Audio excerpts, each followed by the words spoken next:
I'm calling to order the January 13th meeting of the Historic Preservation Commission. Could you do the roll call, please? Chair O'Neill, Here. Vice Chair Smith-Crivello. Here. Commissioner Collum, Here. Commissioner Dawson, Unmute. Commissioner Unmute. Dawson, Sorry, I forgot to unmute myself. I'm here. okay, Commissioner Humbero,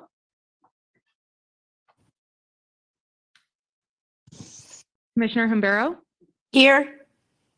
Commissioner Rath. Here. Commissioner Rodriguez. Here. Okay. And staff members present are Community Development Director Cole, Principal Planner Riveri, and myself, Recording Secretary Barrera. This time I'll also announce how members of the public can join via Zoom. Members of the public are encouraged to join our meetings via Zoom Gov, a secure service that connects you live with no lag time. This meeting is also streamed live on youtube.com/City of Monterey and Comcast Channel 25. If you would like to provide public comment, please join the meeting using Zoom or by telephone, making sure to join in time to accommodate delays. To join the Zoom meeting from a computer or phone, use the link or phone numbers on the agenda posted at isearchmonterey.org. Since the meeting has started, you'll find the agenda under the Recent tab. To join by telephone, dial 833-568-8864, then enter the webinar ID. Today's webinar ID is 161-739-710. To provide public comment via Zoom, please use the raise your hand function at the bottom of your screen. To provide comments by phone, dial *9 to raise your hand, then *6 to unmute when called upon. Public commenters will be announced using their last 3 phone number digits or the name typed into Zoom. Public commenters will be muted until it's their turn to speak. Please turn off TV or computer speakers or go to another room while connected, as background noise interferes with the broadcast. Public speakers will be called upon in order of hands raised. There is a 3-minute time limit for today's meeting. Please stay within that limit. Thank you. Moving on to the consent agenda, which is minutes from the last meeting.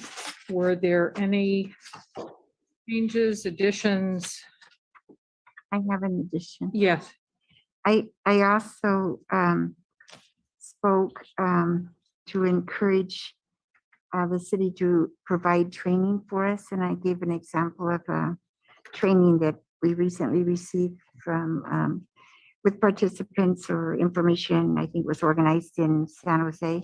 I think we all need information so that we understand the guidelines that we're working under, and it doesn't seem to be on the minutes. Okay, thank you. Could you make an addition? It's on under commissioner comments, but it just says, Vice Chair Smith-Crivello encouraged commissioners to follow projects through the appeal process and recommended camp training. Did you want to add? Well, I see that, but I really think that could be interpreted that I recommend it, but I think we all need to be trained in what we're doing so that we have a common framework and some of us have been here a while, some people are new, and we haven't had training that brings us together. And I know it's a difficult time with COVID and everything else, but these type of trainings that, like the camp, seem to be voluntary and people can pick and choose trainings. But if we had one and it was stated, these are the guidelines that we're working under, and every time we look at a property, the things we need to consider, I think it would raise it in its importance instead of just having smorgasbord, lots of interesting trainings, some of which pertain more directly and some are just good background information. Maybe we could just make that a separate sentence instead of So if lumping it all together. if Commissioner Crivello wants to recommend specific language changes to what's shown in the minutes, we can the commission can consider that. So it sounds like you want to add a second sentence. I can do that. Yeah, we just need to Thank get you. through this. Thanks. So she also recommended that we all get that all commissioners are trained in current guidelines for decision-making when it comes to our job, which would be taking properties off the historic list, recommending for Milsaq, or adding properties possibly to the historic list. Thanks. Um, I have a motion, if that's all. Anyone on Zoom have a correction or an addition? She's had her hand up since, I don't even see it. yeah, In the left corner with the Yeah. hand. I think she's just left it. Well, they- Lori, did you have anything to add? Your hand has been up for a while. Oh, I bet you recognize that I was here. Okay, thank you. Okay, I don't see There any, now, maybe. Okay, all right. I see no one else with their hands raised. Okay, thank you. Can I have a motion to accept the minutes with the addition? I move to accept minutes with the Okay. addition. Second, I'll second it. Kathy, all in favor, say aye. Oh, I guess we have to take a roll call. Sorry.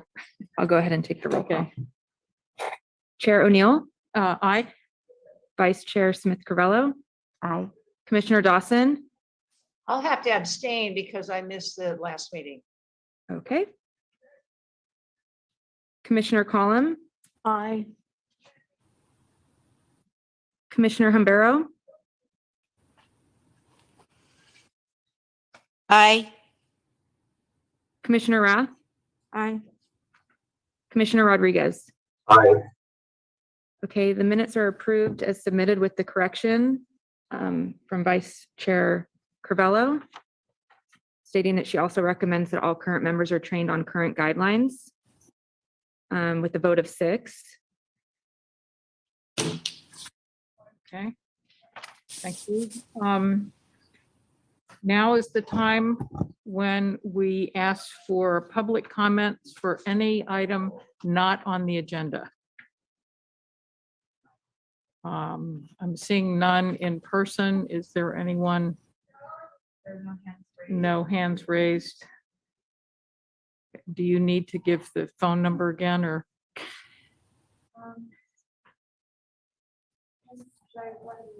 Sure, that's a good suggestion. Once again, to remind the public to join the Zoom meeting from a computer or phone, use the link or phone numbers on the agenda posted at isearchmonterey.org. To join by telephone, dial 833-568-8864, then enter the webinar ID. Today's webinar ID is 161-739-7120. Once again, that's 161-739-7120. To provide public comment via Zoom, please use the raise your hand function at the bottom of your screen. To provide comments by phone, dial *9 to raise your hand, then *6 to unmute when called upon. Public commenters will be announced using their last 3 phone number digits or the name typed into Zoom. And once again, there are no hands raised. Okay, let's move on to agenda item 3, consider 470 Foam Street to remove the property from the new Monterey Historic Context Statement. What we're going to do is the staff will make a presentation. Commissioners will have an opportunity to ask questions of the staff. It's not the time to discuss. Then the applicant can make a presentation if they wish. We can ask questions of the applicant. Then the public can comment, and then we'll bring it back to the commission for comments and discussions from us. So staff. Thank you, Chair. My name is Fernanda Roveri, Principal Planner for the City of Monterey. And before you today is an application to remove the property at 470 Foam Street from the New Monterey Historic Context Statement and Reconnaissance Survey. And this is, just before we get into it, this is a good point that was brought to my attention by one of our commissioners, that the criteria for removal of properties from survey lists and the criteria for adoption of historic zoning for Milsaq eligibility are the same criteria. So you see here a property, we start with a property. An intensive survey is prepared by a qualified professional. The professional evaluates the property against the criteria for historic zoning. If a property meets at least one criteria, then the integrity of the property is evaluated. If it retains integrity, then the property is kept in the survey list and the property is eligible for historic zoning, so it's also eligible for a Milsaq. If the property does not retain enough integrity, then it could be removed from the survey list and it's not eligible for historic zoning, so not eligible for our Milsaq contract. And on the other side, if the criteria are evaluated and the property does not meet any of the criteria for historic zoning, then immediately the property is not eligible for a Milsaq contract and it could be removed from the survey list. So that's just an overview that tells you that it's the same criteria being used for removing properties from survey lists and adopting a historic zoning for a property. So the recommendation today is that the Historic Preservation Commission adopt a resolution to remove the property from the historic context statement and survey list. The zoning here is PCLH, which is the Lighthouse Specific Plan, and it's in a commercial general plan area. The property is 470 Foam, and it's between Drake Avenue and McClellan Avenue. Here are photos of the surrounding properties. So on the left, it's a vacant lot, and then on the right is a one-story house. Sorry to interrupt. We can't see your screen on Zoom. Oh, okay.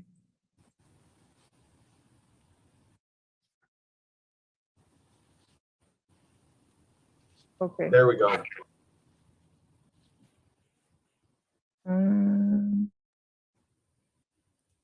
Is that one or something? I can go back. If you have any questions about historic criteria, I can go back and. I'm okay. I was just, once you started showing pictures is when I wanted to see the pictures, but I've been listening to the rest. So, Oh, okay. Yeah. All right. Yes, so here are the surrounding properties. On the left is a vacant lot. And then on the right top is the subject property. To the right of it is a one-story residence. Across the street is a large, I'm not sure if it's a hotel or a residential apartment building, but to the right is, further right is the Hilton Inn property. Oh, Holiday Inn. So the subject property is a single-family residence, two-story frame construction built in 1910 and rectangular in plan. It has a gabled dormer, a hip roof with box eaves, wood clapboard siding, a canted bay, which is a bay window with a flat window and then on either side. It has a partial width recessed porch with wood columns and a solid rail, and concrete steps to the front porch. And here are pictures of the property. On the left side here, you can see that all the windows are boarded up. And on the right side, same thing. And on the rear, all the windows are also boarded up, and that just shows the property on the other property. Oh, and the shed. You can see the shed here. The property, there was a fire and the Monterey Fire Department prepared a report. The fire was substantial and it damaged the second floor bedroom windows. So the fire blew those out. Basically, all of the upstairs is very damaged. And you can see here where the windows were blown out on the second story. So what they called the Charlie side is the rear and the Alpha side is the front. And here are more photos of the fire damage.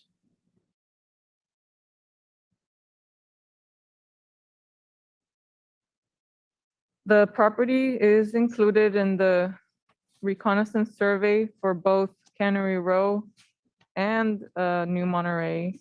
But on the Cannery Row intensive survey, the property is listed as 6Z, which is a California code for not significant.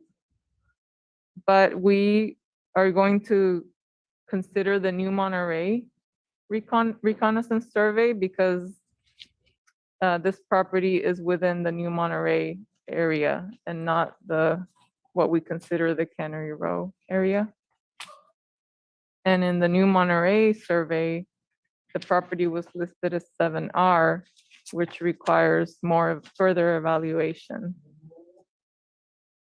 And a reconnaissance survey is an inspection, but it's a windshield survey, meaning that the historian taking a look at the property would drive by and record any features that he or she would see in a DPR form as a preliminary review of a structure.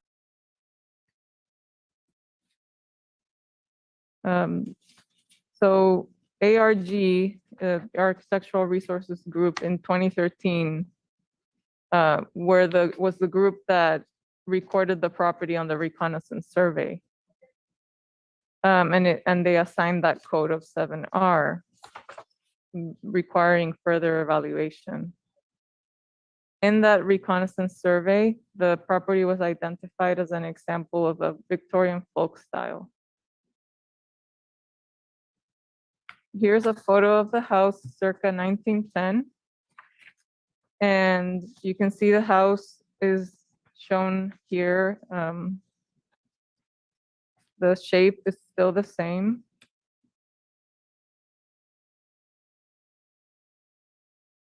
But here is the house before the fire.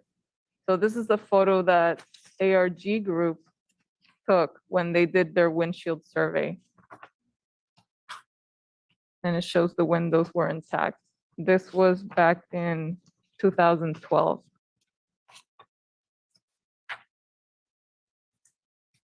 So a historic permit application was filed in October of last year to remove the property from the New Monterey Reconnaissance Survey. And the city utilized qualified professional Meg Clovis to prepare the intensive survey for the property. The reconnaissance survey says in order to be eligible for listing, meaning for historic zoning, the property must be significant under at least one of the following criteria. And these are the criteria that I mentioned earlier. The criteria are national register criteria as well as California criteria, but they are the same. So they deal with events, patterns, and trends. That's criteria number 1.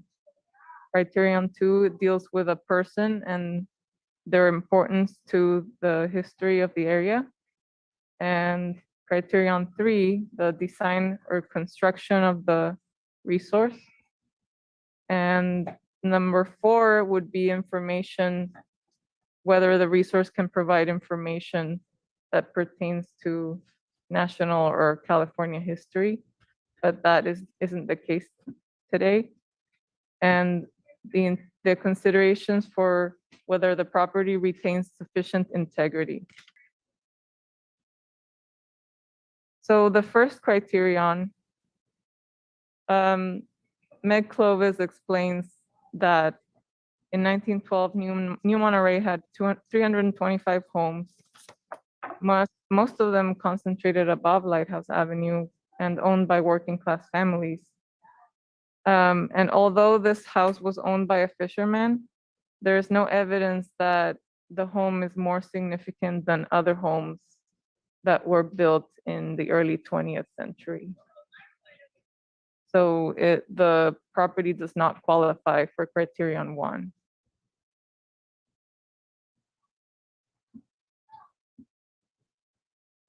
Criterion 2, which deals with the person. Meg Clovis states that for a property to be eligible under criterion 2 or criterion B, it must be associated with a person who is considered significant within the New Monterey historic context. And the individual must have made contributions or played a role or have been an influential individual in the area. However, Meg Clovis found that there's no evidence that the owner, Joseph Balling, made any outstanding contributions to the fishing or canning industries.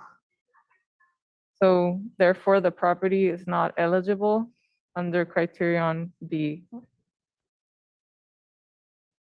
For criterion 3, design/construction, in order to be eligible under this criterion, the resource must meet one of the following: embody distinctive characteristics of a type, period, or method of construction, represent the work of a master, or possess higher artistic value. However, Clovis found that although the property was identified as an example of the folk Victorian style, that it does not retain or it does not contain the 8 character defining features of a folk Victorian style. And these are the features listed. So there are 8 of them, but the property only has 1. The structure has horizontal board cladding. It does not have any of the other character defining features, such as the entry composed of a single wood door and transom, or a partial width porch with spindlework detailing. So it doesn't have any of the rest features.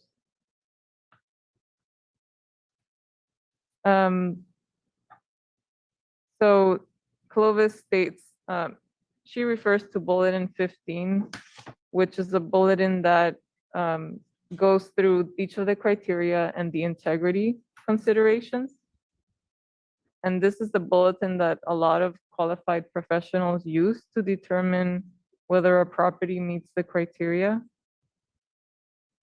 And Clovis found that the property does not contain or possess any of the, it doesn't possess enough of the characteristics of the folk Victorian style. She determined that other properties nearby did have that style, such as 600 Lane Street, 606 Lane Street, and 660 David Avenue. So these are good representative examples of the folk Victorian style.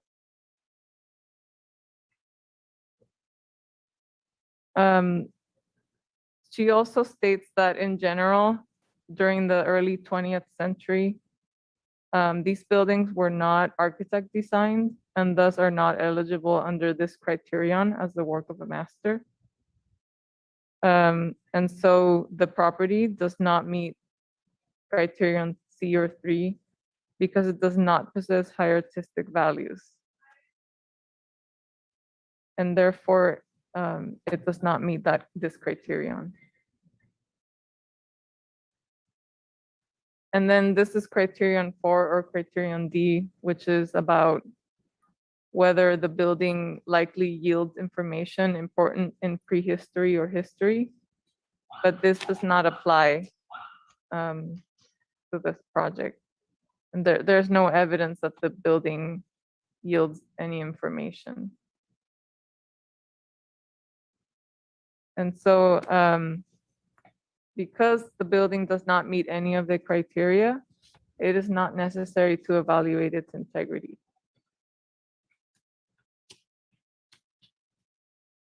So the conclusion is that the property does not meet any of the criteria for significance from the National Register or California Register.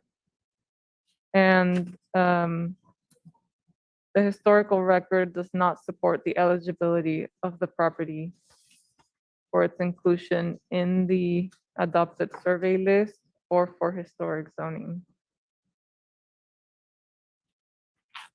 So the recommendation is that the HPC remove the property from the New Monterey Historic Context Statement and Reconnaissance Survey. And I believe Meg Clovis should be on the phone. And the applicant is here, and I'm available for questions. Are there any questions of staff? Gerald? I just wanted to say, I think this report is a little clearer in terms of the criteria and the matching, and I appreciate the analysis of character defining features, you know, and the examples of houses that seemed to follow those character defining, the significant character defining features. Okay, thank you. Any other questions? I have a question. Do we know if under the plywood that the window frames are still there, or the windows? Did anyone go inside? I do not know. Okay. Do you know? Yeah, why don't we hear from the applicant? It looks like the applicant may have some information. Okay. Right. Are there any other questions? I'll wait to hear from and ask him when the time is.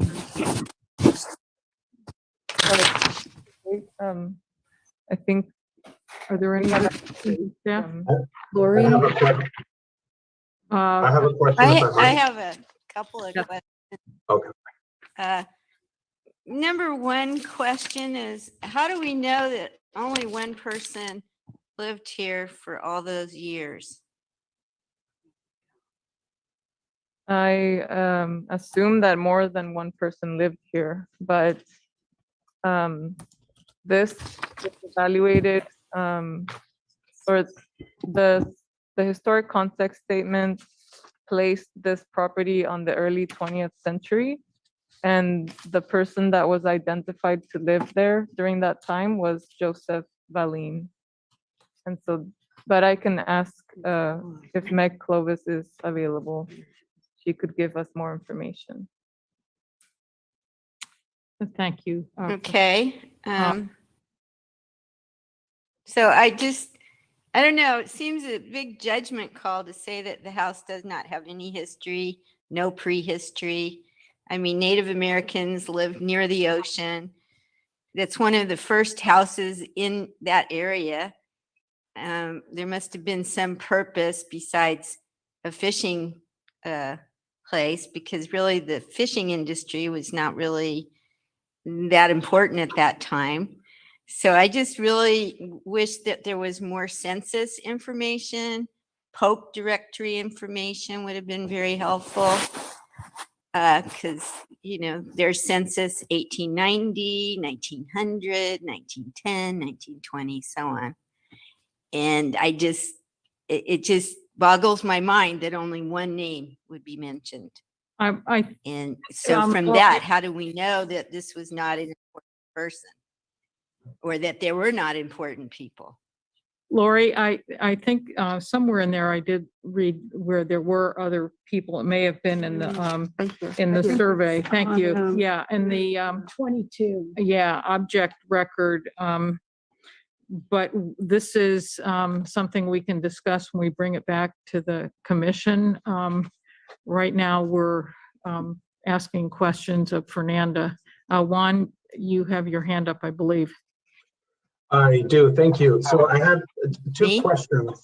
One question would be, I heard the presentation that of the 8, I'm sorry, what was it? Victorian, it had to meet 8 criteria, but, well, that's actually my question. There's 8 criteria to be considered folk Victorian. How many of those do you have to be considered that? Is it 3? Is it 4? Is it all of them? I ask because the public comment submitted to the commission about taking out properties because of neglect out of the historical registry is compelling to me. So that's one question. So how many of those things that need to happen or characteristics that a house needs to have to be considered folk Victorian? Is it 8 or is it less than that? Because at least 2 of them are not there because of neglect. So that's one question. But I think my most important question, because I might be conflicted out of this, is I saw in the documents that there are 3 applicants. I think I saw Patricia on the slide, but I also saw a Mike Avila and a Mark Avila. So I don't know which one is the actual applicant, because I might have a conflict if one of those names is the applicant. Thank you. Maybe we can sort out at least the applicants. And Fernanda, do you want to answer the question about how many or how much? Yes, so the reason that we have qualified professionals prepare an intensive survey is that they are the best at looking at the character defining features and determining at what point a structure has enough of them to be considered eligible for historic zoning. So I would again ask that our historian Meg Clovis answer this question. And then the applicant question, I would have to look at the application form to see who the original applicant was, but I can also ask our applicant here to respond as to why there are 3 names. Okay. Are there any other questions of staff? All right.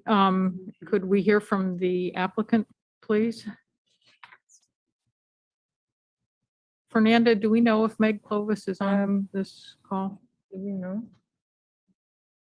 Okay. I All right. don't see her on Thank you.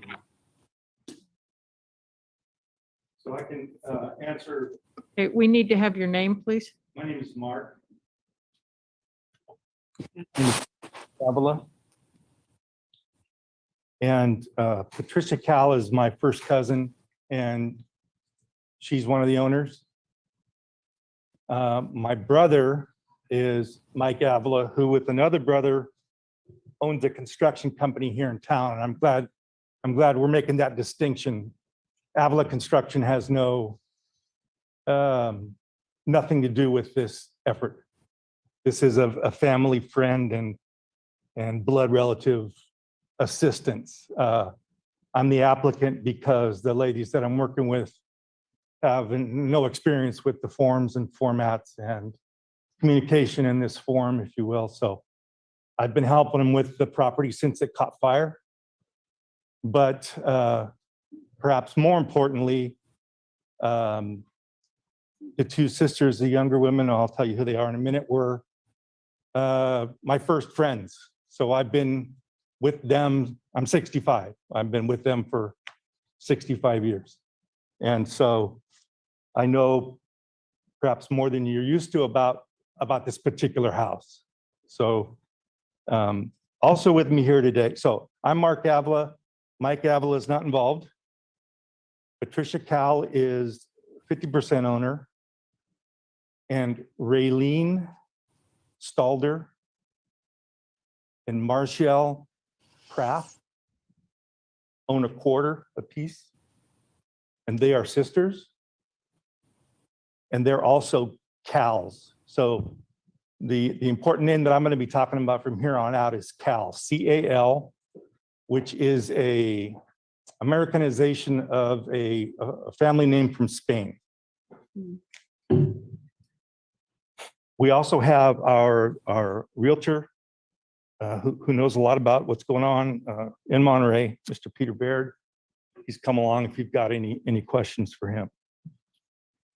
Okay, so I've told you my connection. It appears to me that a gentleman named Mr. Rodriguez, who may or may not be one of your forebears, Commissioner, is the great-grandfather of Marshall and Raylene, and is the grandfather-in-law of Patricia Cal. He's the patron, he's the first. He bought 2 houses in addition to his own, on one on wave and one on foam, and put his 2 daughters. He had 2 daughters. You've seen those names in this paperwork. One of his daughters was Eileen Longera. She lived on wave. And Maria Cal, she was a Rodriguez, but Maria Cal, who is Marshall's grandmother. And she moved into 470 foam in the mid-30s. So, Mr. Rodriguez, from Valine on, the Rodriguez Cal family has owned this house until today. 4 generations. Behind, I put the plywood on, so behind the plywood is glass. And old damaged windows, but they didn't get blown out in the fire. Yeah, please feel free to ask me any other questions. So, like I said, it's been in the family since the very vibrant Spanish community was there, and was lived in by family members until 1990 or so, when it became a rental.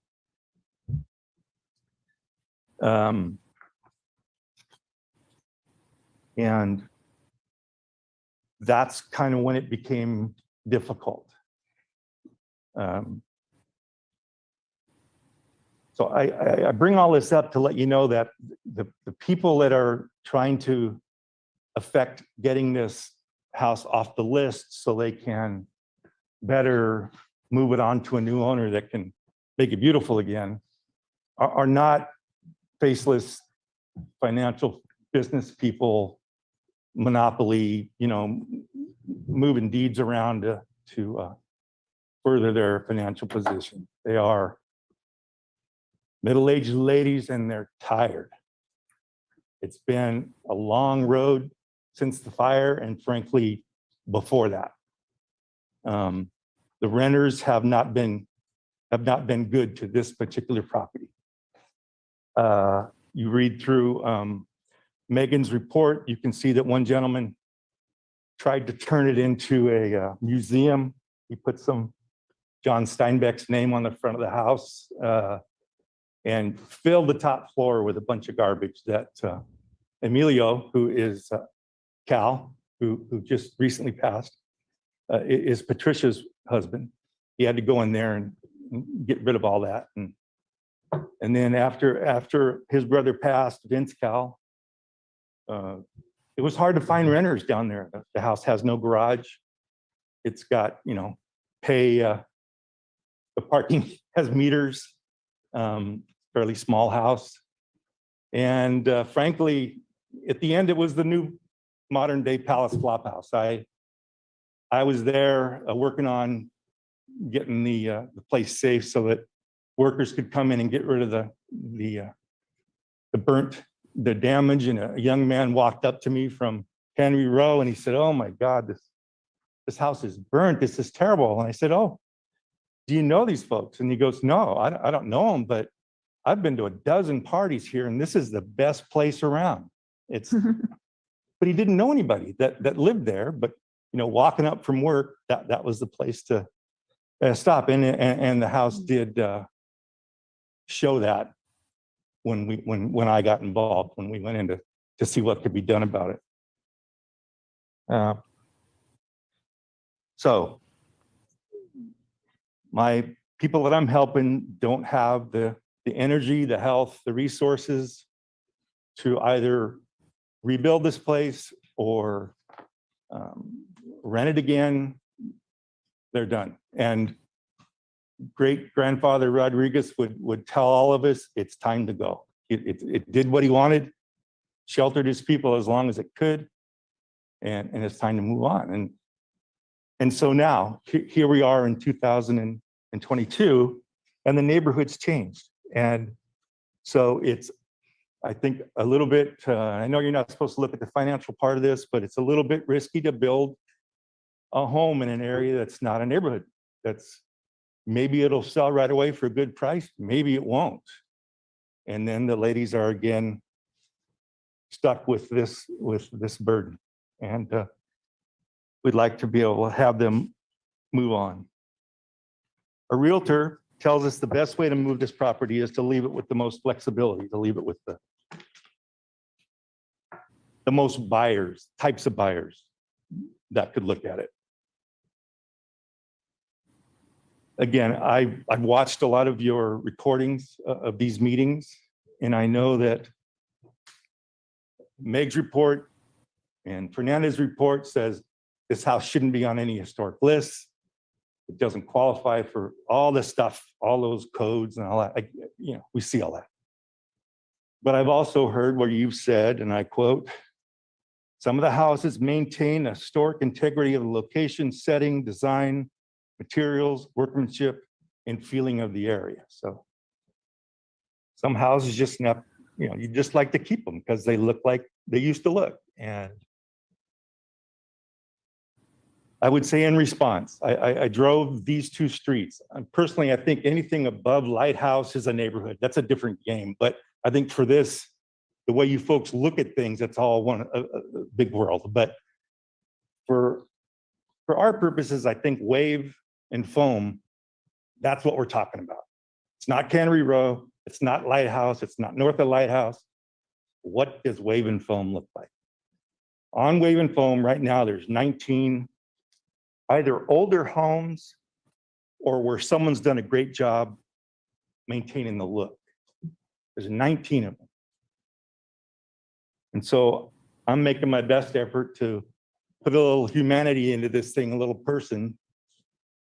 My people, I don't think we need 20. I'm hoping that 19 is going to be enough for the nostalgia and the good and all that sort of stuff. On the other hand, a buyer might want to put a house right back where this one is. That's entirely possible, and I kind of hope so, but we're looking for the flexibility. Any other questions for me? Commissioners? Okay, thank you. Lori had a question. Oh, Wouldn't- I'm sorry, Lori, did you have a question? No. Well, here, or I should do okay. that. No, No? do I? No. Okay, thank you. No, my questions more had to do with the historic report. I think this gentleman did a great job telling us about the family, and I really appreciate his comments a lot. Thank you. Would anyone else from the public like to speak on this item? Yes, sir.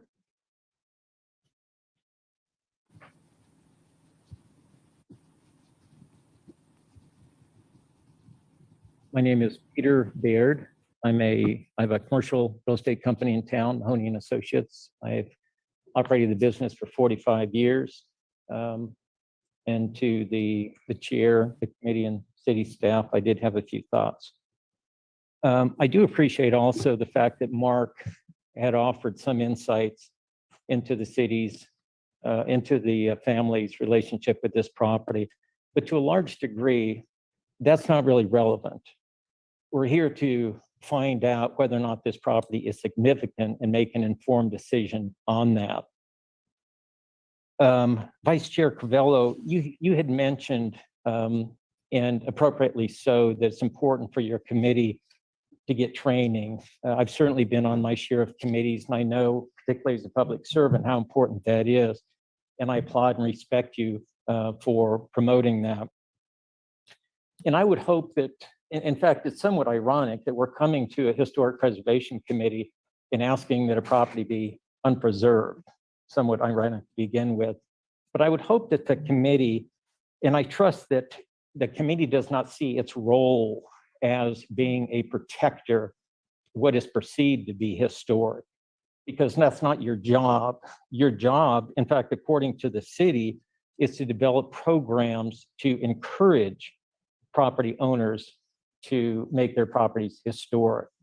Obviously, they have to have the ability to do so, which means to go back to the property's history. Now, Meg's report, and she was hired because she is the best. She certainly knows more than I do. I presume that she would know at least as much as you did, maybe more. But there were various criteria, almost 10 criteria. And if you look at it on every basis of criteria, the response was, and the findings were, this is not a historic property. This is not a historic property. We can read through that, and the conclusion is that it cannot be on the historic list. So I submit that our responsibility is to look at the information and to review it from a standpoint of being fair-minded and fact-based. That is all our responsibility. We've heard the criteria. We know it's not historic. And going back to the chart, if you could remember the chart that was up on the screen, it said criteria evaluated. And then below that to the right, there was a box that says, does not meet criteria. Well, our report from an expert who's worked for the city of Monterey and does this for a living states that it does not meet the criteria. So in my view, we can't go to the left column. We have to go down that right path. The right path says it's not eligible for Milsaq.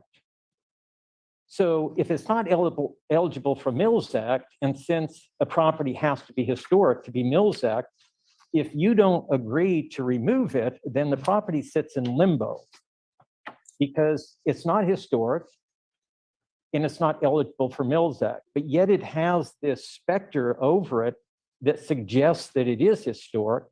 But of course, we've now found out that that's not the case. Now, lest you feel that I personally have some agenda around ridding the community of historic properties, I will let you know, as an aside, although I think appropriate, in the last 2.5 years, I had personally been involved in submitting and getting approved 3 historic designations that weren't previously on 3 Monterey houses. I can tell you what the addresses are. I believe in the process, and I believe the process is fair. In that case, those properties were historic. We agreed, the committee agreed. You all toured, if you were on the committee at that time, and they went on the list. But at the same time, we can't say we want more properties on the list and we can ignore everything that isn't on the list. To leave this property in limbo gives nobody any opportunity. Somebody buys this property, they can't get Milsaq, and yet it's not historic. So that would be patently unfair. The last point is, if we insist, or the committee insists on claiming something is historic when it can't be proved historic, and indeed has been proved not to be historic, I think you're sending the wrong message as a HPC. Because what you're telling people is that you will work to every degree possible to keep something off the list. And that suggests that that's an agenda, when it shouldn't be. That's not your responsibility. So I would submit the facts are the facts. And I'm a pragmatist, and I can look at that, and I couldn't even argue that the property is historic if I wanted to. The facts just don't support it. So if the family wanted to keep the property today and make it historic, could they do it? No. The reason is that there's not enough evidence to make it historic. So if that's the case, we don't have anything other than a non-historic property. And so I submit to you that there really is only one choice for your consideration, and that is, despite all the emotion, despite any of the discussion that might follow, I would say focus on your chart, and if it does not meet the criteria, then it's not eligible for Milsaq and therefore is not historic. I thank you for your time. Thank you. I don't see anyone in the in-person audience. Is there anyone in the Zoom world that There are 3 attendees, but there are no hands raised. should we give them a? I can go ahead and 20-second? remind the public how to participate. Okay, thank you. To join the Zoom meeting from a computer or phone, use the link or phone numbers on the agenda posted at isearchmonterey.org. To join by telephone, dial 833-568-8864, then enter the webinar ID. Today's webinar ID is 161-739-7120. To provide public comment via Zoom, please use the raise your hand function at the bottom of your screen. To provide comments by phone, dial *9 to raise your hand, then *6 to unmute when called upon. Public commenters will be announced using their last 3 phone number digits or the name typed into Zoom. There are still no hands raised. As far as attendees, it looks like Commissioner Dawson has her hand raised. Oh, I'm going to bring it back to the commission. Carol, do you have a question of the applicant or? Oh, no, but is Ms. Clovis available? I had a question for her. She was supposed to be on the Zoom call, but she is not. Okay, well then, when it is time, I'll ask you then. All right, I'm closing public comment and bringing it back to the commission for comments and discussion. Carol, I'm going to let you ask your question.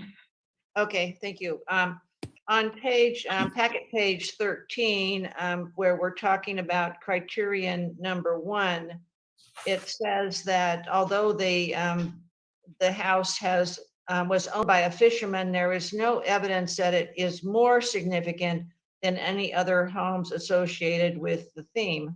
But the question is, if it is as significant, but it is not more significant, does that qualify it to qualify under this criterion number 1? According to Meg Clovis, although it's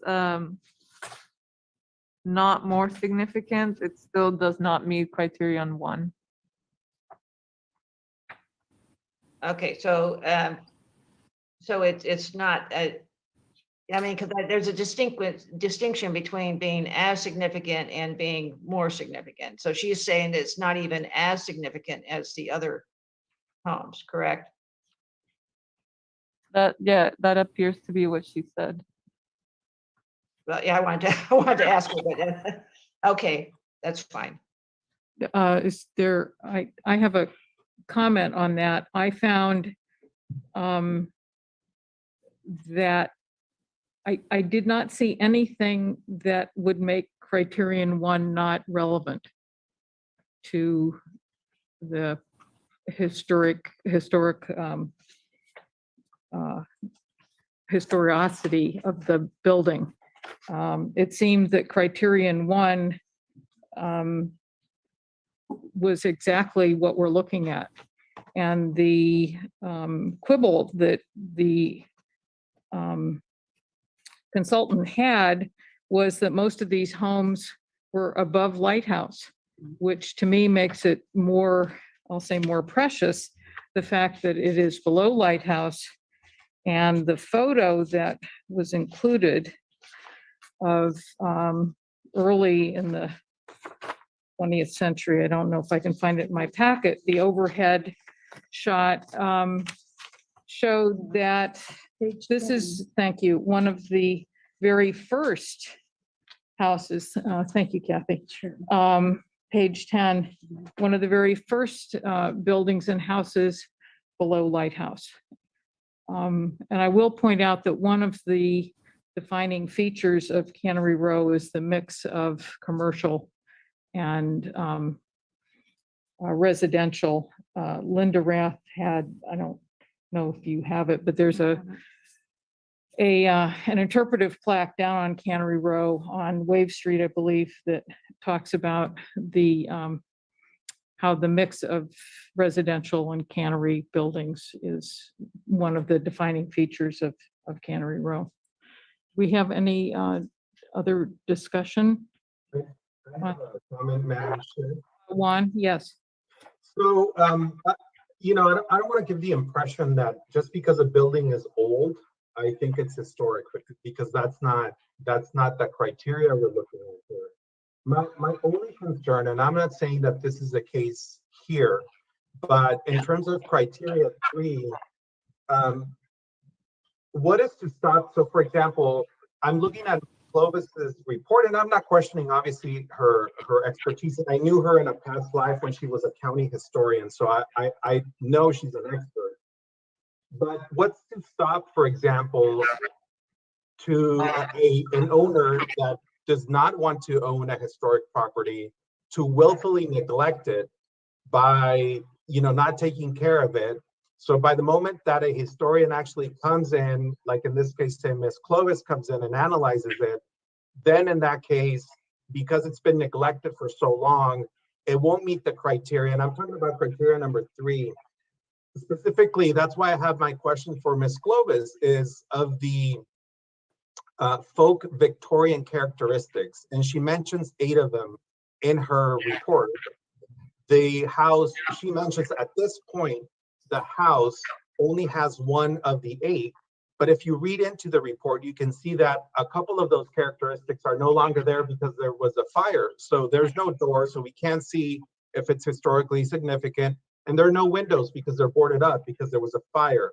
So I'm persuaded by the comments from the 2 neighbors that submitted public comments that say, basically it's taking a property from the historical register because of willful neglect. So and I apologize, I forgot Mr. Realtor's last name. I'm sorry, I didn't make it up, but would also be sending a message if in this case, or in any case, if there was willful neglect, then the owner comes in and brings in a historian and does the analysis.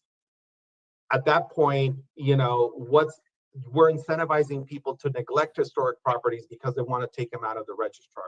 So I'm not convinced, and I'm in no way, shape, or form, and I'm saying that the owners of this property will willfully neglected the property.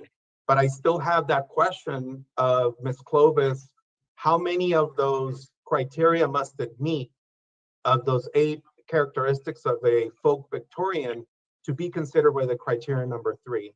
If it's 1, if it's all 8, then it doesn't really matter, right? Because we have, in my opinion, three characteristics that were present before the fire in that property to make it historically significant. And I also want to mention, thank you, Mr. Avila, for clarifying. I know your brother, and I really like Mike, so that was my potential conflict, but now that you clarified who the applicant is and the actual owner of the property, I don't believe I have any conflict in voting in this matter. So that would be it. I don't know if staff can answer that question for me, or we need Ms. Clovis to answer that question for the folk Victorian characteristics.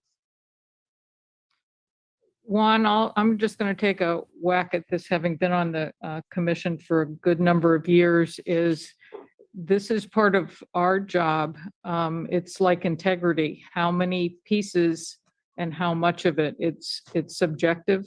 The National bulletin 15 lays out a lot of conflicting rules and whatnot. And part of, in my view, what we do is parse that out. How much of it makes it look like a folk Victorian?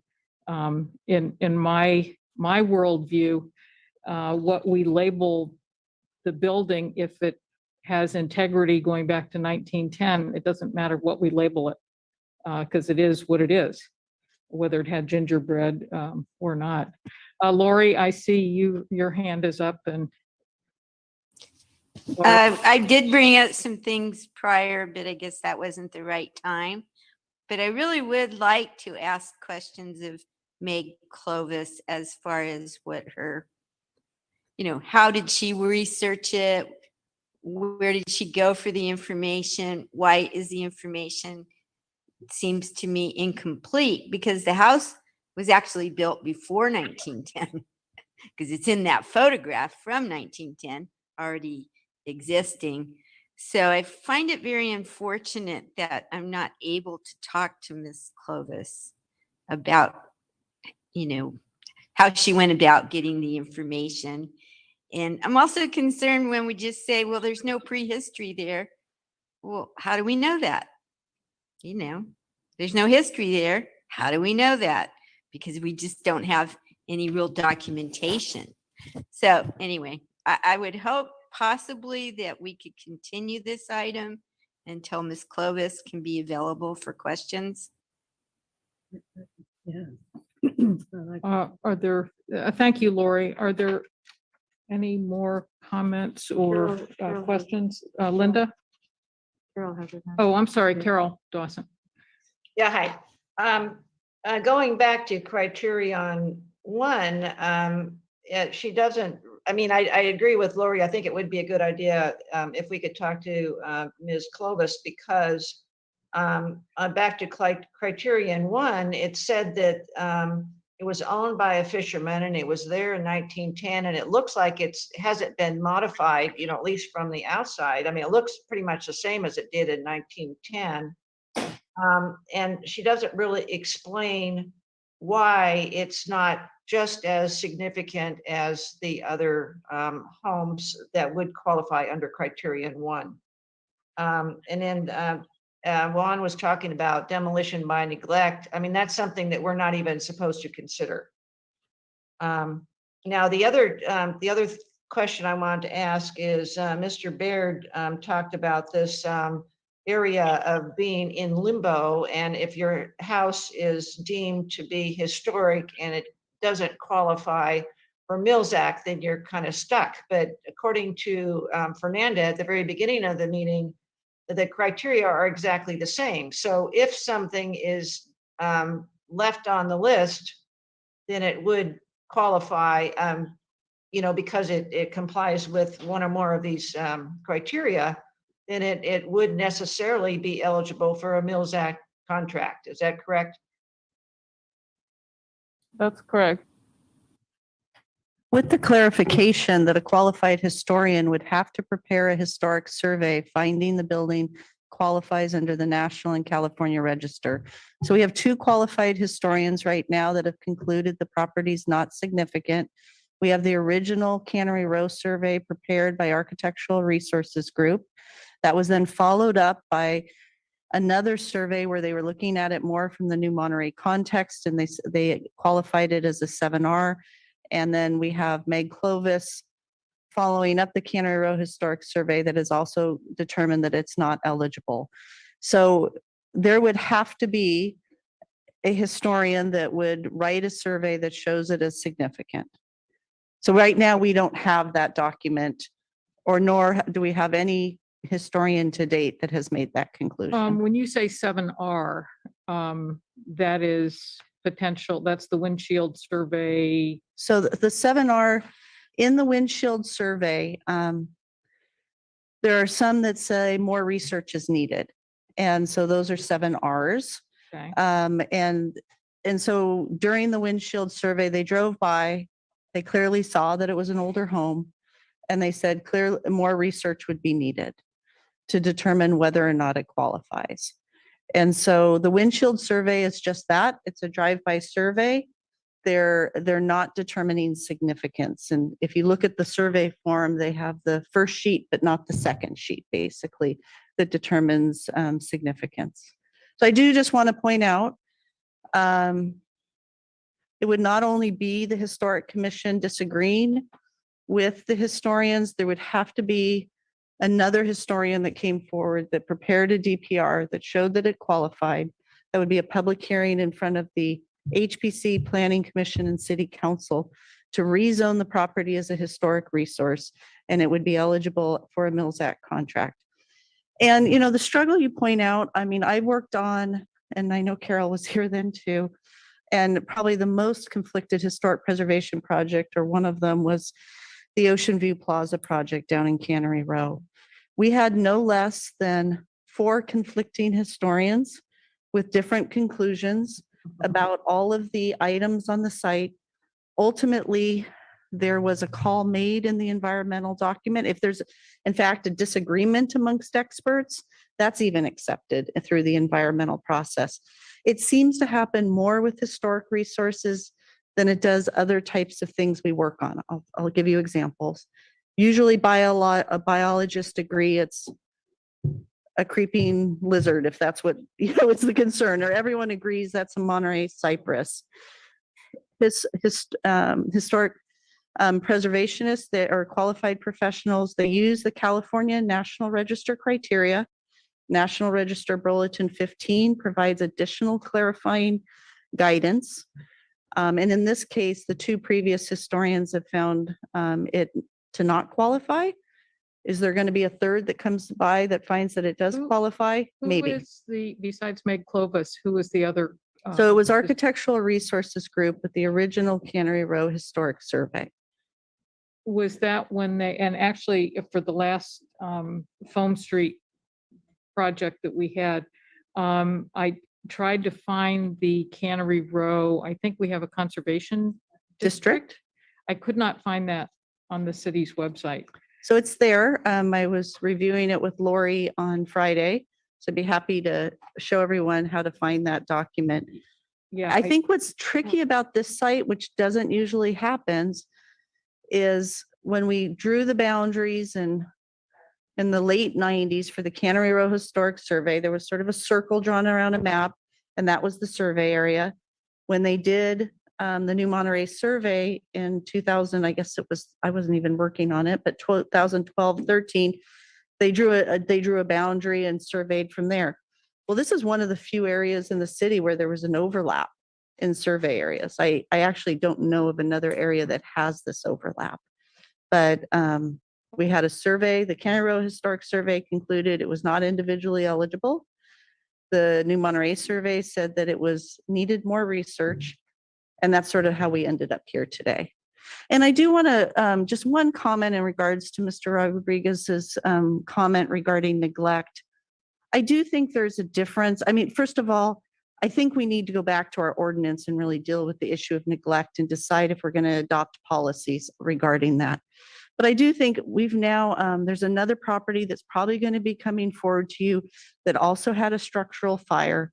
I think structural fires are different than willful neglect. Now, this building was clearly declining. It was clearly not as bad as the building next door for just the decline of the building, but it had a structural fire that was no fault of the property owners. So, you know, that's a different circumstance in my mind when a property experiences a fire. So I'll just put that out there. I get that. And I drive by the property often, and I remember the pre-fire and the post-fire house. You're right, it was in decline. So even before then, so who's responsible for that decline prior to the fire? And I'm not saying that in this case, the owners burned it on purpose or did anything to cause the fire. Obviously, very few people except arsonists, you know, want to cause fire to their own property. So that's not what I'm saying. But there clearly was a willful neglect, or maybe not willful. I don't know. I mean, that's maybe we can ask the owner why was the property left in disrepair for so many years, without any maintenance or care for the property, which ended up in the fire. And now with the fire, yeah, of course, the house is destroyed basically on the inside. Yes, sorry. Yeah. I just want to say Meg Clovis is on the Zoom call now. Oh, good. Can I ask my question? Because I've had my hand up a Sure. couple times. Sorry, you have to hit me. I'm sorry. Well, don't- I wanted to point out that the owner of the property did not hire Meg Clovis for this review. And I thought that Juan alluded to perhaps that the report was written by somebody hired by the owner. And at one time, the reports were provided by the owner. And we complained about it, and the city's trying to make it more even-handed by choosing to use Meg Clovis in the last, I don't know, maybe almost a year or at least a few months of reports. The other is, it clearly stated that the fire happened with a tenant in the property. And so it appears to be a tenant-caused fire there. And, you know, we're just coming off the property next door where there was incredible owner neglect and total family not seeming to understand that the property was decaying so badly. So we're a little bit gun shy of neglect right now. I wanted to kind of stick up for us a little bit. We're just a little bit worried about that. But in this case, that wasn't the problem. And when you rent properties, I think somebody kind of alluded to finding good tenants and properties in certain areas. And sometimes you have tenants that do not take care of the yard, don't take care of normal things, and the properties can look pretty shoddy just because of the tenant, not necessarily the owner. So you have to, you know, finally get to the point where the tenant leaves and then you clean it up. So I wouldn't necessarily hold the property owner at fault for the fire, or sometimes having junky things around a house when it's being rented. And remember, junky things doesn't reflect the house. One of the things that I think So bothers. Chair O'Neill, just so Sorry. it does sound like Meg Clovis has joined the Okay. call. So either after your comment, there is an opportunity for her to answer questions. And now I. And Lori had questions, and I Juan don't had see questions. Lori's hand up. Both Lori Well, and let's Juan. let's go to Meg right now, and Oh, wait, oh, raise it. There's my hand. Lori has her hand up. I don't see Lori's. Oh, is that her? That's her hand. Yeah, let me call on Lori since she's been waiting. It's my hand. Here I am. Yes,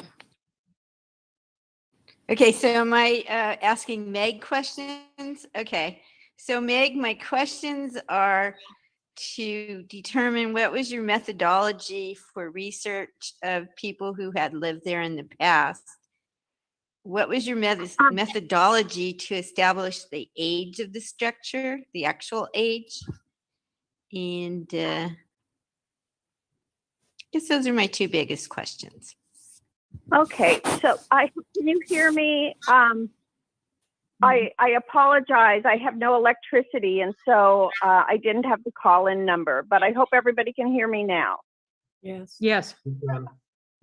Okay, so I used the Sanborn map to establish the age of the structure, and there's also the one photograph that was taken by the photographer that's in the context statement that shows the house in place.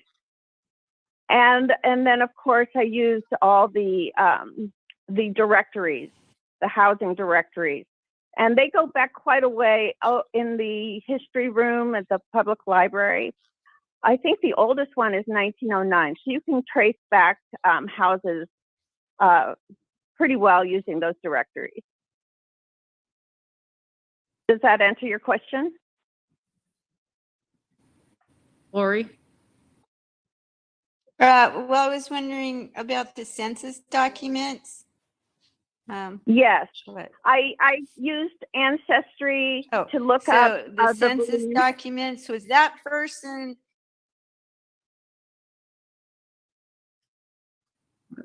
We lost. Well, I don't know if you can, without the name of the resident, don't know how you can use Ancestry to find out all the people that live there in every I census. did, Because I I've did tried have- using Ancestry for that purpose.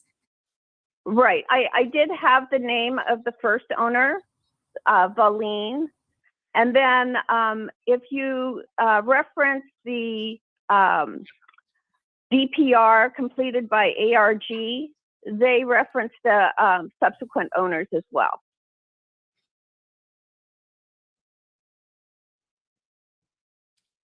So all the owners were referenced because we didn't have, I don't recall having access or knowledge of that Canry Row context statement. So I guess for me, it would be nice to have all the information in front of me. Like I had to point out that there was a photograph of the house contained in the New Monterey context that showed that it had windows, showed that it had a door. And so we just really weren't able to see all the information until this meeting today. And I personally would just, I'm just disappointed in this process. Thank you, Lori. And I too would have liked to have seen more information included in the packet, like the original DPR that had the photograph in it. Do we have other questions for the consultant? I'm sorry, Carol, thank you. Yeah, that helps. But unmute. Yeah, hi. Yeah, no, I just unmuted my cast. So Meg, my question for you is on packet page 13, where you're talking about criterion number 1. And it says that although the house was owned by a fisherman, there is no evidence that it is more significant than any of the other homes associated with the theme. So the question is it as significant as the other ones? And if it's as significant as the other houses, would that qualify it? So are you referencing, which criteria are you referencing? The person, event, or architecture? It's I criteria don't have 1. anything in front of me, so I'm Oh, sorry, okay. I don't have a packet or anything. Okay, events, patterns, and trends. Because you say that although the house was owned by a fisherman, there is no evidence that it is more significant than other homes associated with the theme early 20th century expansion of Monterey. So the question is, so it's not more significant, but is it as significant? And would that matter? If it's as significant as these other examples, would that qualify it? No, it is not qualified. Okay. It is not qualified. It doesn't meet any of the aspects of significance for either California Register 1, 2, or 3. Well, what I'm wondering about is on number 1, the distinction between being more significant or as significant. It is not more, and it is not as. Okay, well then that's all I need to know. Okay, thank you. Lori, you've still got your hand up, or is that a leftover? Maybe a leftover. Meg, maybe for my edification, I'm taking my hand down. That was a mistake. okay. I had difficulty understanding why criterion 1 or A did not apply to this house, since it is part of the theme of the new Monterey expansion and growth. It's the right time period. It's a working class family. It's a fisherman. It's a modest house. So what was the part that didn't qualify it? It was not associated with any event that helped to illustrate the context. So fishing and the expansion of New Monterey didn't qualify it? No, it did not apply. It just to be associated with an event, it really has to help illustrate the context, and so it doesn't really help illustrate the context. There's better examples. So what Bulletin 15 says is if there are other properties that are similar, which there are, then it has to be compared with those properties. And if there's other better properties that illustrate the context, then those properties will be assumed to be significant, while the lesser properties will not. And what made this a lesser property? Well, it wasn't owned by somebody who was significant, and also based on the context statement, it wasn't architecturally significant either. It didn't meet any of the items listed in folk Victorian. Yeah, Linda has a question. So I'm still a little confused. You said it's not significant in events, person, or design, but what about the patterns and trends? The first criterion says that for its association with the market growth and development of New Monterey in the first decades. So how does that not apply to this house? It is on a block that was associated with New Monterey, but it just doesn't illustrate the context as well as other properties of its type. Okay. All right. We may have to disagree about that. Do we have any other questions of Meg or more discussion on this? I have discussion. Linda has a discussion item. Yeah, so, we're talking about, I think someone mentioned there's 19 houses, or 20 houses or something like that in that area. We've just lost another one, and now we're gonna lose another one. And there's a number of houses on those two streets and on the side streets that are very well maintained and their businesses or houses, but there are several that are in very similar conditions. They haven't had fires, but they are very neglected. And at what point do we say, okay, we only need one house in the area to demonstrate that this was a residential area? And that's my concern. If we keep losing the houses, we're going to be down to just a few, and that's not really going to demonstrate as it says, the marked growth and development of New Monterey as in criterion 1. Thank you. I'm gonna just add something to that is I found this property, except for the fire, had a fair amount of integrity, and that's something that was not even addressed. It was just, okay, it doesn't meet the criteria, so we're not gonna look at the integrity. But from looking at especially that old photo from 1912, 1910,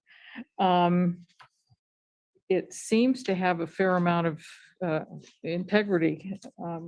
It's the same form, it's the same roof. It apparently does have windows, though maybe not all glass.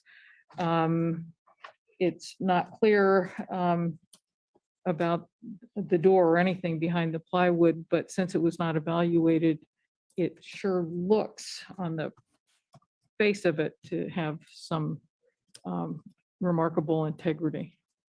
So I just want to throw that out. Usually that's what we seem to be looking at, not whether it meets some specific architectural style. Any- I will just, I'd like to add that if a house is determined not to be significant, then integrity is not part of the evaluation. I That's saw per that, Bulletin 15. yes. Any comments, more questions? Commissioners? Yes, Gerald? I having been to architectural commission and planning and represented this commission at those meetings. I think that it's a stretch to think this property would be treated any differently than the other properties, because it's the ones that we've had an interest in that are kind of smaller homes that have been neglected, that are, and so I think it just delays it a few months. Sometimes I think, well, at least we're sticking up for the house and the historic nature, and let the others consider, the other commissions and city council consider other things that we don't have to consider. But sometimes I think that we do need to consider, does it meet these criteria? And we need to consider it in an even manner, not looking for any possible way we could try to justify our sadness at losing these houses, because I think we all, as we drive around, enjoy seeing the small houses of former fishermen, and I think it's a little nostalgic to see them, and we wish that they were able to be maintained, and it's rather delightful to see them interspersed even in this area, even among big hotel-like buildings or the antique mart. Visually it's attractive, and it reminds people of the history of the area and that it was once a neighborhood, but it has been changing. And so I think we look really hard for ways to save these little buildings, and with really sincere hearts, we try to find a way. But I'm not sure it matches the criteria, and I think the report was well done. It just seems kind of sad, but I think I'm going to have to say it. It doesn't seem to, I think, unless you see the value of just delaying it and having it go up the stream. Well, it's not our job our job is to look at the building, and Ginny right. McLean, who was on this commission for years, said if no one speaks for the history and the buildings of Monterey, it's us. I would venture that I don't think the case was made that this property does not meet criterion 1, because it seems that it is exactly the events, patterns, and trends. That's what it is. It's part of that. I am reminded that several years ago, the city across from the antiques mall warehouse, whatever we call that, they actually made an applicant who bulldozed 2 tiny cottages, rebuild them as it was. So there was nothing special about those cottages, except they were on Cannery Row, and probably closer to the heart of Cannery Row. I'm guessing they're in that part of that context district, but we can't speak for the planning commission or the city council, but if we don't give them a chance to weigh in, then that's my feeling. Is anyone out there? Any more discussion? Can we get? You have 2 hands up. Okay, Carol Lawson? Yeah, My, just a continuation on my last question, say, we, decided that this house was historic and we did not want to take it off of the list. And then the applicant applied for a Milsaq contract and was, turned down. Would that be grounds for taking it off the list? Because otherwise they're stuck in that limbo. Yeah, Yeah. I don't see it's either historic or it isn't. So if we leave it on the list, then they would have to apply, I believe. Right, but if they apply and it doesn't qualify, then what happens? So in order for it to be eligible for a Milsaq, an intensive survey would have to find that it meets one of the criteria. And we Right, don't, and if we say that it does meet a criteria, one of the criteria, and it is shown that it does meet that criteria, then it would qualify for the Milsaq, correct? but an intensive survey would have to show that it meets. No, I know, that's what I meant. That's what I meant. So, Yeah. so the question is, there is no limbo area. I mean, it's either qualifies for Milsaq or it's off the list. Right, with an intensive survey that supports the finding. Yeah, okay. I do have a question. though. Yes, It Carolyn. was my thought that when we, we have the drive-by, and we say these have potential to be deemed historic. And we do, once they are historic, unless they're challenged, they stay historic as they move along. But I thought Milsaq was a little higher level of historic, and that the criteria was met at a higher level. I don't think we would consider this house Milsaq, in my opinion. And so Why not? I'm just telling Yeah. you, this is my opinion. And because I don't think it meets enough of the criteria. And I believe that integrity, it needs to be more than integrity. It needs to be more than just having been built at that time and still looking the same. I think that isn't enough. And so, we all have, it has to have something more that identifies it, in my opinion. And certainly for Milsaq, it would for me. I dare say we have A a different- fair number. Yeah. Lori, you've got your hand up again. I don't know if you just don't ever take it down or, and your screen is. Yeah, dark. I do. Have a Okay, well, getting to the point of Milsaq, there's a house, I don't know, up the street, a little bit up from Bayview, I believe, that what is Milsaq, but then, I don't know, a tenant caught the house on fire. So I don't know what's going to go on with that. But getting back to this particular house, okay, I can understand that, we have an expert who's made a determination. I still don't know how she got to, her determination about, people, because I just don't see the work.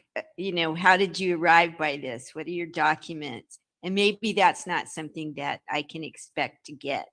But once a house is torn down, the only thing that we have left are photographs and paper records, which can go in the California room.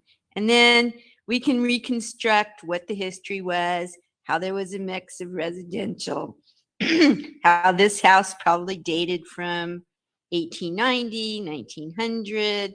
Not really sure it had anything to do with fishing, but I don't know. I'm not the expert here. So I would just hope that, we could get a little bit more in these reports so that there would be more information to be, for the posterity of once it's gone, it's gone. So that's my opinion. Thank you.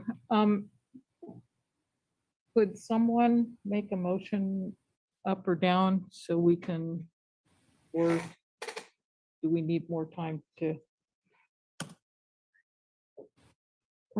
I'll make the motion that the staff made here, See if I can find it all written out. And then we can see where that goes, and then we can start with something else. Where is the staff report?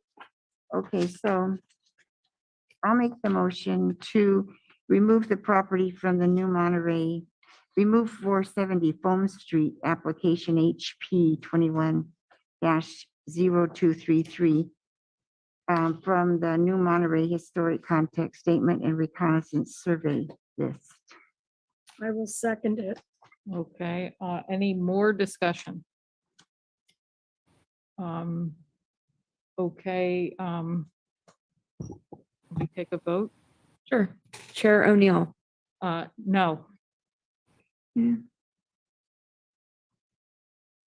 Vice Chair Smith Crivello, I'm in favor of it. okay. Commissioner Dawson, No, Commissioner Collum, Yes. Commissioner Humbero, Oh, we can't see you because it's No. dark. Oh, there we go. Commissioner Humbero is no. Commissioner Rath? Me? Yes. Commissioner Rath? Right, no. No. Commissioner Rodriguez?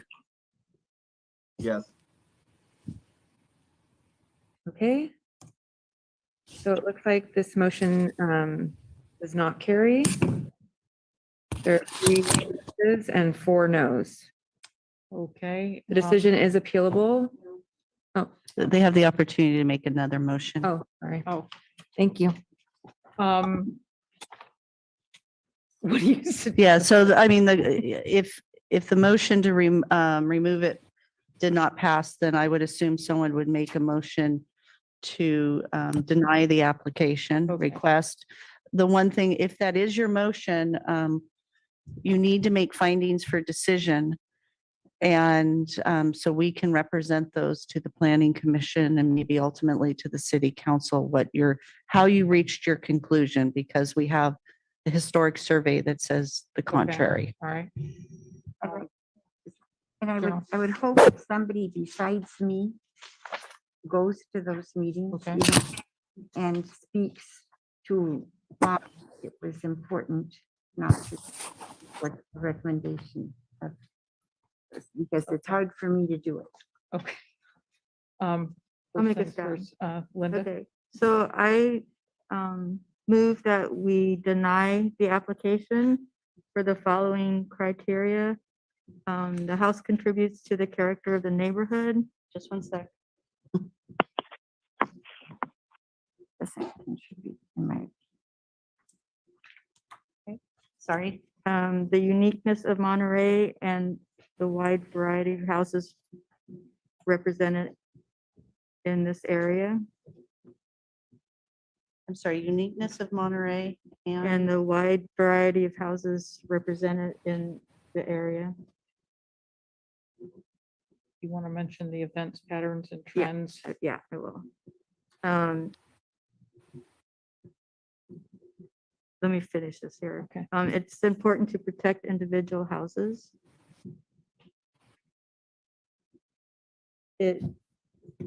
We feel it meets the criterion 1, which for its association with the marked growth and development of New Monterey in the first decades of the 20th century. Do I need to say more? Or not? Works for me. And the fact that the house is in poor condition does not disqualify it from being historic.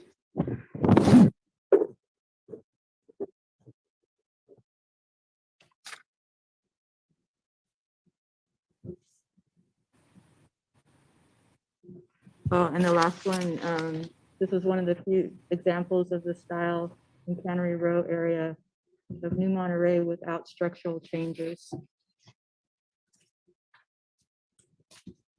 so I'm sorry, one of the few examples in Sorry. It's one of the few examples of this, of residents in Cannery Row area of New Monterey without structural changes.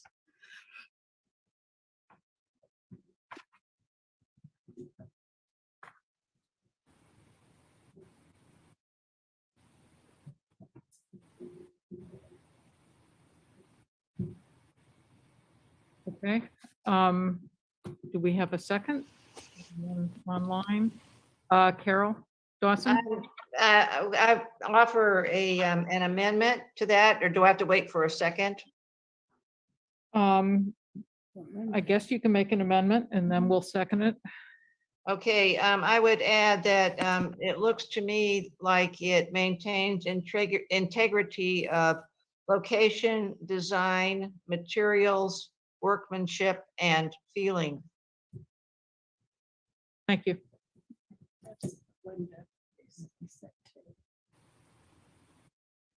And now do we have a second? Do you have all that, Kim? I'll second. Thank you, Carol.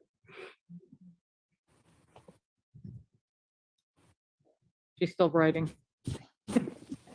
Sorry. No, it's important. Okay, any more discussion? Can we take a vote? All right, Erica, you, Okay. Chair O'Neill, aye. Vice Chair Smith Crivello, Nay. Commissioner Collum, No. Commissioner Dawson, Aye. Commissioner Humbero,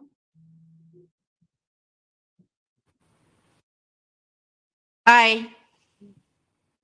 Commissioner Rath. Aye. Commissioner Rodriguez. No.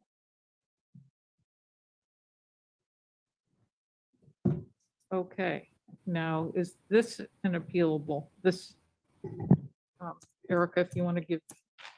So that motion carried with a vote of 4.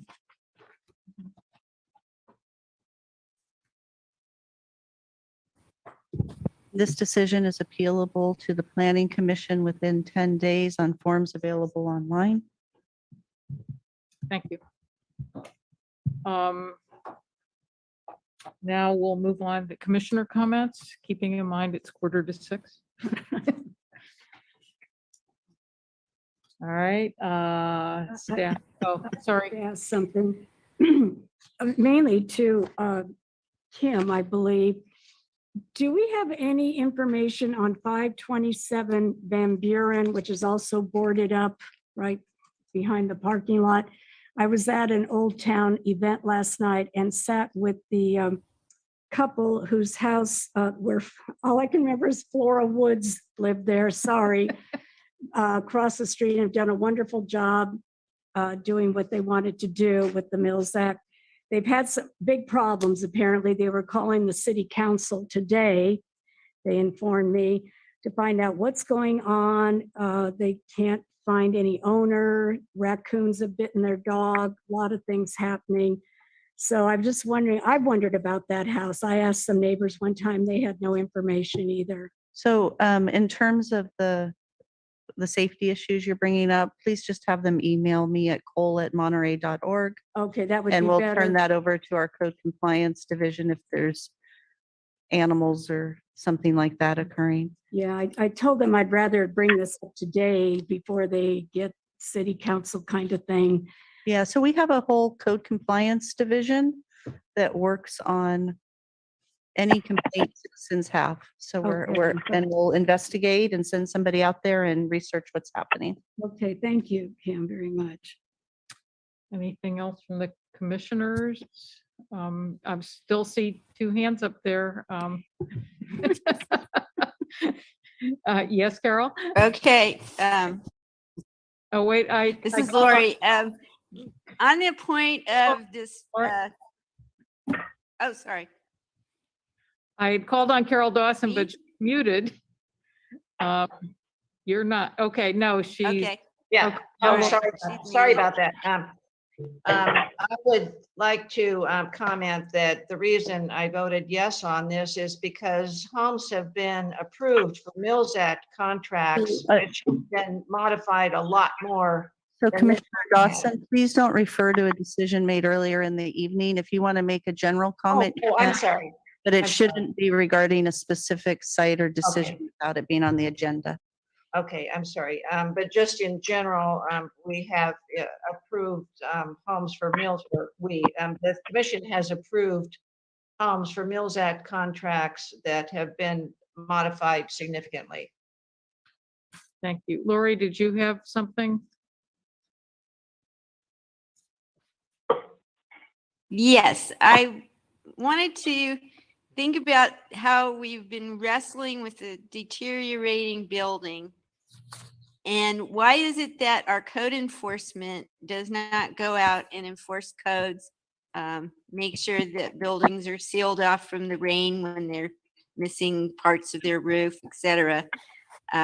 So anyway, I just curious why things have to get so bad. We'll just blame it on COVID today, because that's what we've learned. All right, staff comments? I have one. I don't know if Fernanda has anything. Just that, I mean, in the staff report, in the packet, there's a follow-up to December 21st, 2021 city council meeting. Thank you, appreciated that, by the way. That the city council denied the appeal application. They actually tabled it. Oh, the motion was to deny, but then, sorry, the title says deny, but the city council tabled the item. Is that the North Fremont property? Yeah, Caruso's Corner, I believe. And Casa Verde. I just wanted to say that I'm still looking into the camp trainings, and I have to contact San Jose to get their approval to share that training with all of you again. And then we're still doing our inspections on Milsaq properties. So one of our planners will likely present his findings at the next meeting. Oh, that would be great, Thank you. because we Yeah. don't often know what happens once they go off into Milsaq Yeah. land. I do have one other announcement, and this is just for something to come. The city council will be considering next Tuesday to move back to 100% remote meetings due to the COVID increase. And so I just wanted to let you know they'll be considering that. I think at the staff level, we expect that to be approved at least for a period of time. We've had a fairly significant increase in COVID cases amongst city staff, either being exposed by a family member and having to send people home, or in some cases having COVID itself. So I think you probably saw earlier in the week, the city of Seaside has actually closed their city hall. We're not there yet by any means, but we are trying to take as many precautions to ensure that we can keep government operations continuing. So I fully anticipate, so I'm just telling you in advance, we'll try to send out a reminder, really look at the next agenda, because I think everybody's going to be online again. And I don't think staff is going to be here in the chambers. Okay. I'd like to make two things. One is, aren't I turning the gavel over Yeah. to somebody soon, like in the next 5 minutes? Or while you guys think about that, I wanted to put in the record, I'm assuming that the planning commission and city council reads the minutes, one would hope, that I believe that this commission was disparaged by an applicant for being emotional and not professional. And I don't know if the city council and the planning commission are aware that we have to be, there has to be a mix of qualified commissioners, and that we have to have training every year. So Geraldine is absolutely correct. We can always use more training, and there are a lot of fine points out there that need defining, but we are trained and we're not just people off the street. And I think the planning commission and the city council need to know that. And Erica, you can clean up the language there. So back to my first point. Anyone want it? So we will need to bring formally back to you as an agenda item, rotation of chair. I'll let you know that I made a mistake about a year ago. The city actually changed the code, and I believe the change in our code is in July. Oh, And so we changed in January and not realizing the code had been modified. So with the planning commission, Commissioner Brassfield served a year and 6 months, and then we got back on the right schedule. So I guess my question, and you don't have to answer this now, we can talk about it offline, but if you're willing to serve until July, if not, the person that would have been rotated in July, we'll probably ask that person to serve, so we try to get back on that July schedule. And that was a mistake I made well over a year ago, and misunderstanding January's versus July's. why my husband was chairman of the whatever Cultural, commission he's yeah. on for Oh. cultural arts. Okay. And if we have fewer of these, okay, we're adjourned. Anything else? Thank you. Thank you, everyone. Thanks for Shut being off here. your mic. Bye, everybody. Stay healthy and serious. Yeah, working on it.